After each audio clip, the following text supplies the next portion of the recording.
Hi மக்களே, இன்னைக்கு நான் போன மேட்ச் அப்படி என்னடா ஆச்சு அப்படின்னு கேட்டீங்கன்னா, முதல்ல லைக்க போடுங்க அப்படின்னு சொல்லுவேன்.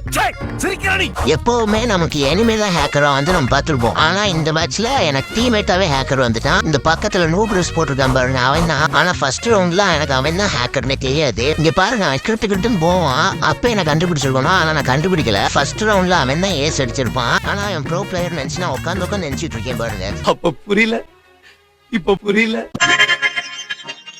அதுக்கப்புறம் தான் என் ஃப்ரெண்டு இவன் ஹேக்கர்னு சொல்லிட்டு இருந்தான். அதுக்கப்புறம் தான் எனக்கே தெரிஞ்சு ஒரு ஹேக்கர்னு. எப்படினாலும் இந்த மேட்ச் அவன் தான் ஏஸ் அடிப்பான்னு சொல்லிட்டு இருந்தா அவனே டவுன் ஆயிடுவான். எப்படியோ கஷ்டப்பட்டு நான் ஒரு டவுன் வச்சிருவேன். இதுக்காகவே இந்த வீடியோக்கு நீங்க லைக் போடலாம் மக்களே. போன மேட்ச்ல தோத்தது பயிருக்கு வெறி ஆயிடுச்சு போல.